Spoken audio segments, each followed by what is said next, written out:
Monkey Man! I am never going to stop doing that joke, by the way. I'm sorry. When that joke is just perfectly set up, that you have Monkey Man, and then you get a movie called Monkey Man, you cannot do that joke. So Dave Patel's directorial debut, apparently. I was right. This was his first directorial debut. It's his first movie he's directed. Monkey Man, telling the story of, and let me get the characters' names up here. Well, Dave Patel plays the main character, obviously. Which, I've heard someone ask the question, and I'm still not sure, because it's probably different for each director, how you direct a movie that you're also star or acting in. It's a good question, because generally speaking, the director is watching the scene play out. They maybe are behind the camera sometimes. So it's a little... It's interesting how directors work with that concept. Most likely, they tell a person, someone like who's helping them, to how they want the scene played out, and then they act the scene, and then they see like the replay of the scene and be like, okay, I want to do it a little bit more like this next time. That might be it. Anyway, I digress. So, Deb plays Kid. That's all his name is Kid. Who, as we know from the trailers, has experienced a very hard tragedy in his life caused by terrible men, and he's out for his revenge. That is the bare bones simple plot of it. That's really all you need to know. And look, to go by what I said in my out of the theater reaction last night, it's a good movie. I like this movie. Would I say it's fun? Yeah, I'll say it's fun, especially when we get the action. It's fun. The character, it's really well acted. Dave Patel is, I wouldn't say it's a tour de force, but Dave Patel is always a good actor. Like, I never saw Slumdog Millionaires, but I'm aware of Slumdog Millionaires, definitely. And that's really where he kind of came on the scene in Hollywood. But ever since then, he's just been kind of, nailing it with his roles. I haven't really seen a bad movie with him, now that I think about it. I'm going to get his filmography up here in a second, just so I can... how old is Dave Patel, anyway? Dave Patel is... I think he's only like in his early 30s, right? He's probably not much older than I am, if he's older at all. Dave Patel. I got a brief bio here, but it was born in Harrow. It doesn't say his age, but I'm sure if I looked for his age, I'll look for it afterwards. But yeah, recently I remember Lion. He was really good in that. There was The Green Knight. Even though it was it wasn't for everyone, I liked The Green Knight. I thought The Green Knight was really good. Let's see. Other films that I'm aware of. Hotel Mumbai. I was aware of that one. Didn't see it, but I was aware of it. Chappie. I remember Chappie. And even though Chappie wasn't great, I did like Chappie a bit. It was one of the better Blumhouse films, I think. It still wasn't amazing, but it was one of the better ones, to be sure.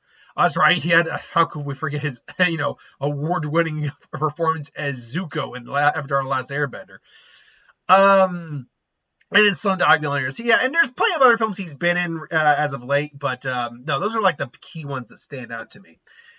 Yeah, this film doesn't work if you don't buy into his character, if you don't buy into him and what he's going through, and the rage he's going through, and like the single-minded focus of what he's going through, and you buy into that. This is a guy who has been hurt, not just physically, but he has been hurt physically.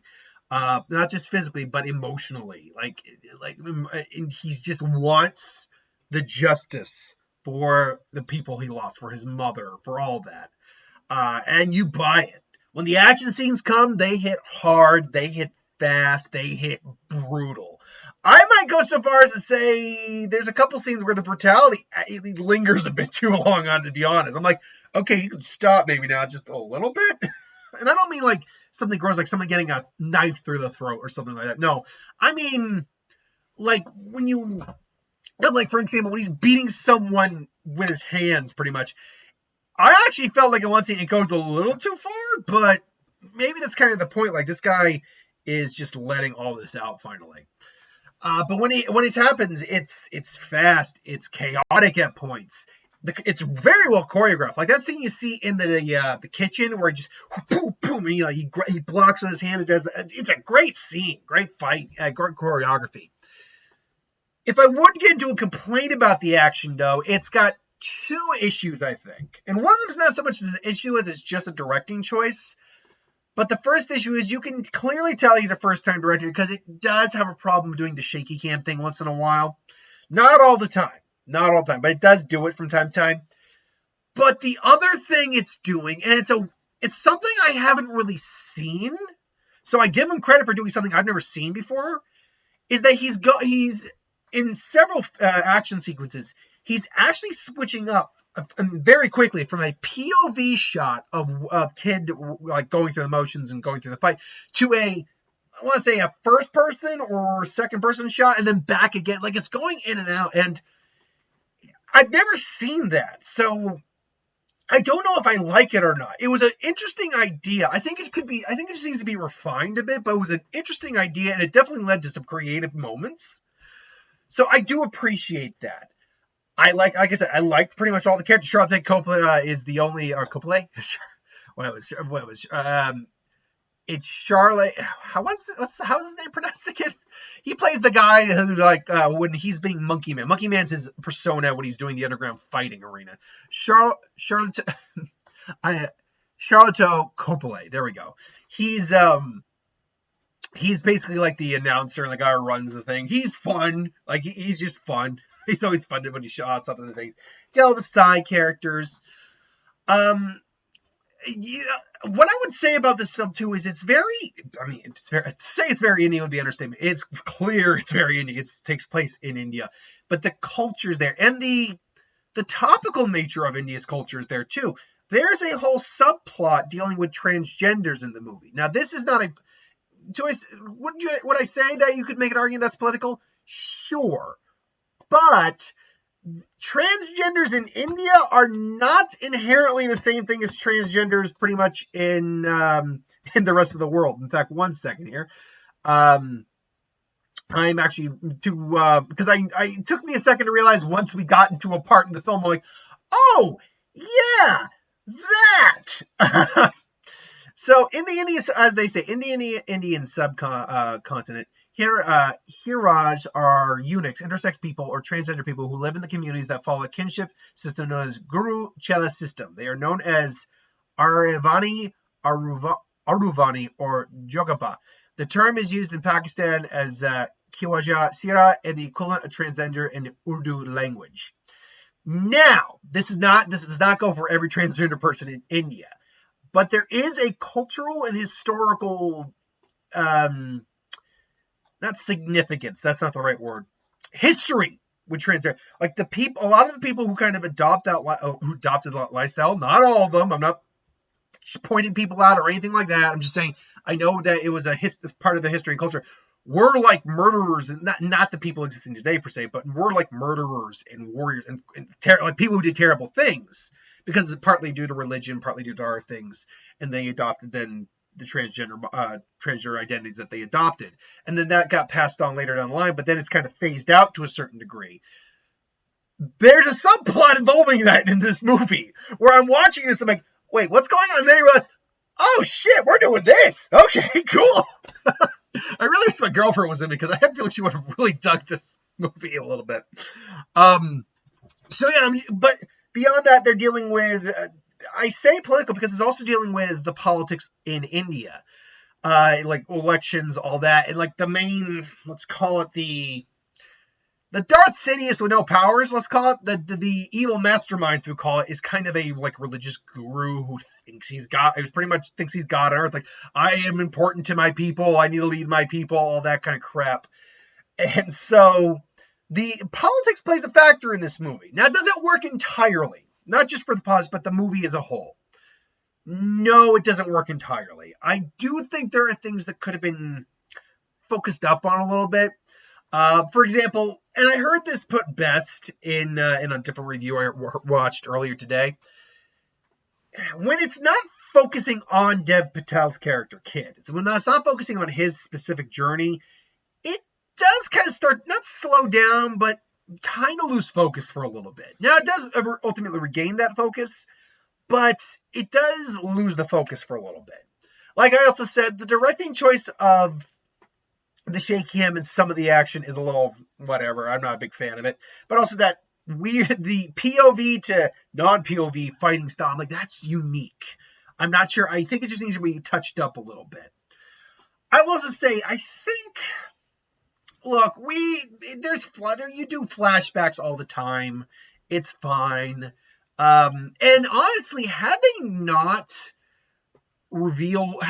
done something, I think it would have actually been really bold to do it in a particular way. I've never actually showing the full story of what happened to him, instead showing us the brief glimpses and so we can put it together.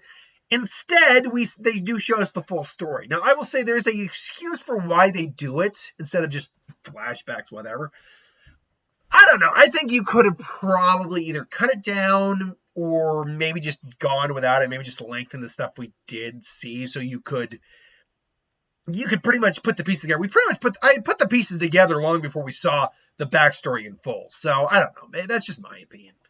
I have been hearing it, and I did even say, I think in the out of the theater reaction day, it's kind of like an Indiana John Wick, and to a degree it kind of is, but I actually heard a better comparison. It's more closer to Kill Bill.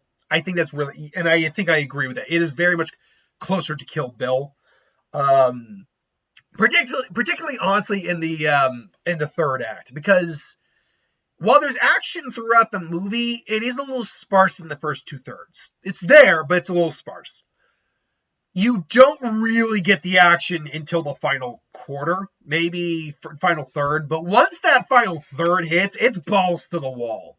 They are going ham. They're going nuts. They're pretty much going as hard as you can. With some of the most interesting music choices, too. I'm like, okay. This film has a very unique soundtrack to it. Because you'll have things like White Rabbit when people are kind of getting high on drugs. Or, and hold on, Monkey Man soundtrack. Let me get a couple. I'm not gonna say every song that's in here, but they certainly play a couple. Monkey Man 2004 soundtrack list. There we go. Let me just find a couple of these of the soundtrack here. Let's see here now. Oh yeah, Aerosmith's Dream On was in there as well. Okay. Where are some of the other songs? Point being, you go from like White Rabbit to Dream On from Aerosmith, and then here we go. A remastered version of like In the Air Tonight. Let's see, anyone else? There's plenty of Indian music as well from performers who I don't personally know. 30 Seconds to Mars Stuck is another one that shows up there.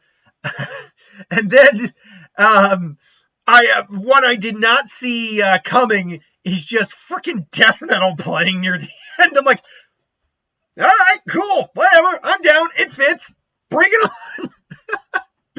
on.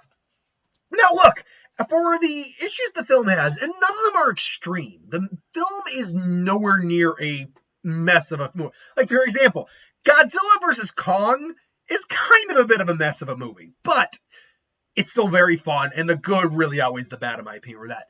This is not that type of movie. This is not a mess of a movie. This is a competently made film. For a first-time director, this is a fantastic film. I wouldn't go so far as to say it's better than something like, for debuts, Stars Born with Bradley Cooper, because that was his first director. It's not better than that. That was an award-winning film, for God's sake. Not like Best Picture, don't get me wrong, but it won like Best Song. Lady Gaga, I believe, won Best Actress for that too. So that was an award-winning film. This isn't that good, but it's a very good first opening for a director. And just like I said, the stuff that I felt didn't work or wasn't as good as it could have been was nothing that couldn't be improved in a future project. It's your first directing gig is you learning what your strengths are and learning what your weaknesses are. That's what your first directing gig is.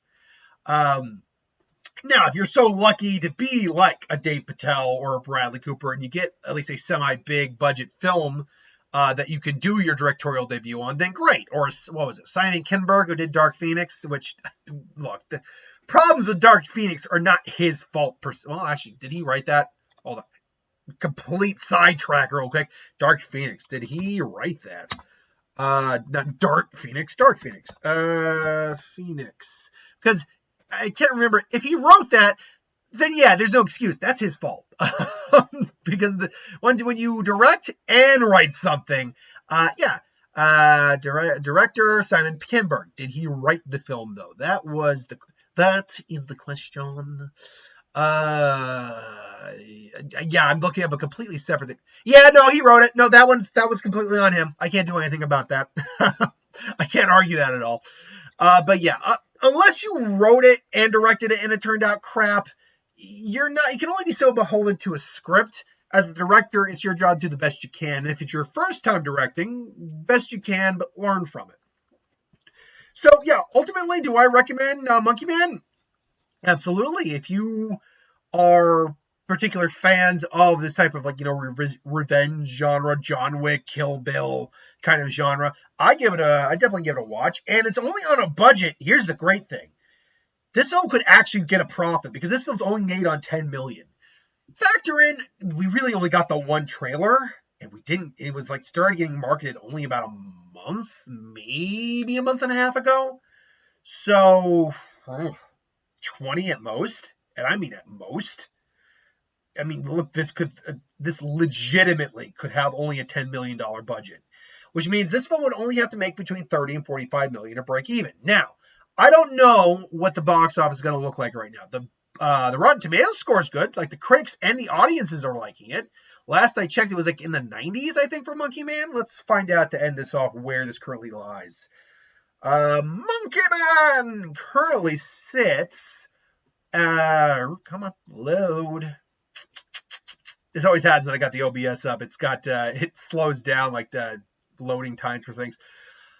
Then again, I know my computer's probably got some crap on slowing it down. Anyway, so let's see. Yeah, okay. Monkey Man currently sits at a first critical rating of 85%.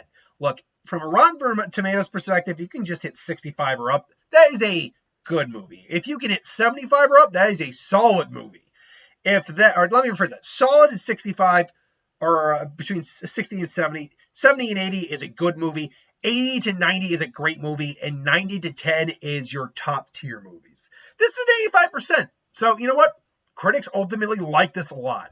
There is no audience score, though, right now, which I do find interesting. So, yeah.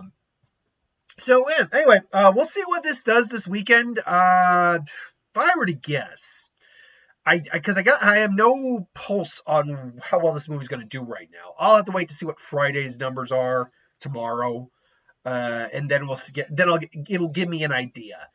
But if this film can open to at least, if this film can open to at least, technically, if you can open on your budget, great. But when it comes to the small releases, then that's actually you need to open a little bigger when you're dealing with your small releases. But if it can open, say, on at least 15 million, it's going to have a good start. We'll see what happens, though. What did you think of the movie? Have you seen it yet? Let me know. Or will you see it based on my recommendations? Put it in the comments below. Until then, thanks for watching. Hope you enjoyed. Like, comment, share, subscribe, and I'll see you guys later.